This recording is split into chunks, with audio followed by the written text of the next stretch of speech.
मोदी सरकार के लिए पहली बड़ी चुनौती बन गया है किसान आंदोलन। भाजपा के बयानवीर नेताओं के कारण बढ़ रही हैं दूरियां। नमस्कार, आजाद सिपाही के खबर विशेष में आपका स्वागत है। मैं हूं राहुल सिंह। कृषि क्षेत्र में सुधार के लिए लागू किए गए 3 कानूनों के खिलाफ किसानों का 10 दिन पुराना आंदोलन लगातार बढ़ता जा रहा है।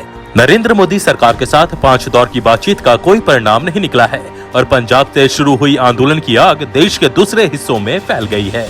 राजधानी दिल्ली को घेर कर बैठे किसान अब मोदी सरकार के लिए बड़ी चुनौती बन गए हैं। पिछले 6.5 साल से केंद्र की सत्ता पर बैठी भाजपा के किसी फैसले के खिलाफ पहली बार इस स्तर का आंदोलन हो रहा है और इसकी तपिश अब सत्ता शीर्ष तक महसूस की जाने लगी है। केंद्र सरकार की तमाम गंभीरताओं के बावजूद भाजपा के कुछ बयानवीर नेताओं के कारण समस्या और गहरी हो रही है। ये बयानवीर नेता कभी इस आंदोलन को पंजाब के सिखों का आंदोलन करार देते हैं तो कभी खालिस्तानियों और राष्ट्रीय विरोधी बताने लगते हैं। इससे खाई चौड़ी हो रही है। भाजपा को समझना होगा कि प्रकाश सिंह बादल और सुखदेव सिंह सरीखे अकाली नेताओं ने भी किसानों का समर्थन किया है, जो कभी भाजपा के विश्वस्त सहयोगी थे। कृषि कानूनों के मुद्दे पर पहले ही भाजपा अलग थलग पड़ चुकी है और अकाली दल समेत एनडीए के अधिकांश सहयोगी इसका साथ छोड़ चुके हैं। ऐसे में इस तरह के बयानों से भाजपा को ही नुकसान उठाना पड़ सकता है।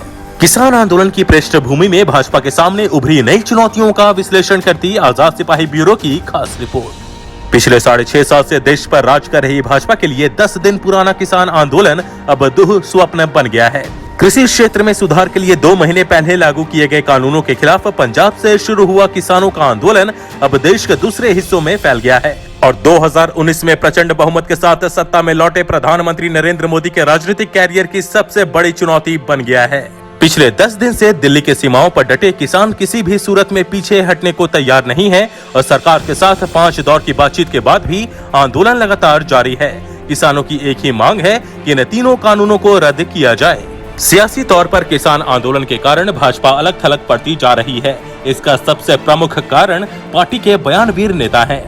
किसानों के दिल्ली कूच करने और बाद में उनके आंदोलन के खिलाफ इन नेताओं ने जिस तरह की बयानबाजी की, उससे मामला उलझता चला गया। भाजपा के इन नेताओं ने इस आंदोलन की व्यापकता और इसके असर को भांपने में भारी भूल कर दी। पहले पार्टी ने इस आंदोलन को महज पंजाब का आंदोलन समझ लिया और उसे लगा कि वह इसे खत्म करा देगी। हरियाणा में चूंकि भाजपा की सरकार है, इसलिए पार्टी नेताओं को पूरा भरोसा था कि वहां के किसान इस आंदोलन में शामिल नहीं होंगे। यूपी के किसानों के बारे में भी उनकी यही राय बनी और यह उनकी सबसे बड़ी चूक साबित हो गई।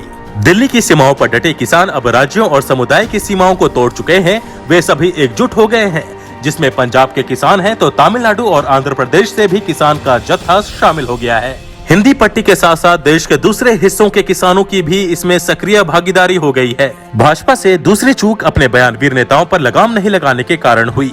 किसानों के आंदोलन को खालिस्तान और देशद्रोहियों का आंदोलन बताने की खूब कोशिश हुई।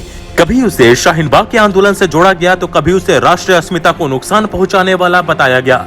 ऐसा करते समय भाजपा के ये बयानवीर नेता और उनके समर्थक यह भूल गए कि इस आंदोलन को उस अकाली दल का भी समर्थन मिल रहा है जिसके नेता प्रकाश सिंह बादल की इज्जत खुद प्रधानमंत्री नरेंद्र मोदी भी करते हैं। सुखदेव सिंह ढींढसा जैसे नेता भी इस आंदोलन का समर्थन कर रहे हैं और राकेश सिंह टिकैत जैसे किसान नेता आंदोलन को लेकर सड़कों पर हैं। उन्हें यह भी याद नहीं रहा कि भारतीय सेना के जाबाज सिपाहियों के माता पिता भी किसान हैं और पंजाब के किसानों की संतानें दुनिया भर में फैली हुई हैं। इसलिए यदि किसान सड़कों पर उतरता है तो उसकी अनुगूंज दुनिया भर में सुनाई देगी। भाजपा और केंद्र सरकार की तीसरी और अंतिम चूक यह हुई कि उसने इस आंदोलन की व्यापकता को नहीं समझा।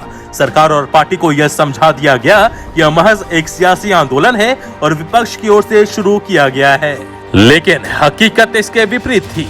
यह आंदोलन केवल किसानों का है और किसी भी राजनीतिक दल का इसमें हस्तक्षेप नहीं हो रहा है।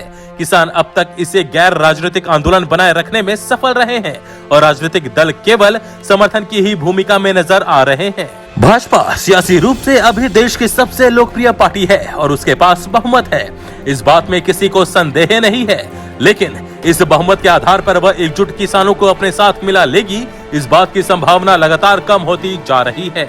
मोदी सरकार के 6.5 साल के कार्यकाल के किसी भी बड़े फैसले के खिलाफ इतना बड़ा आंदोलन नहीं हुआ था। मोदी सरकार को अब तक ऐसी चुनौतियों का सामना भी करना नहीं पड़ा। नोटबंदी, जीएसटी, धारा 370 और सीएए, एनआरसी जैसे बड़े फैसलों के खिलाफ भी इतना बड़ा आंदोलन नहीं हुआ। इसलिए भाजपा के भीतर बेचैनी स्वाभाविक है। प्रधानमंत्री नरेंद्र मोदी समेत भाजपा के तमाम बड़े नेता इस पेंच को सुलझाने में लगे हुए हैं, लेकिन मामला कुछ बयानवीर नेताओं के कारण उलझ रहा है। इसलिए भाजपा को ऐसे नेताओं पर तत्काल लगाम लगाने की जरूरत है ताकि किसानों के साथ उनकी बढ़ती दूरी को कम किया जा सके।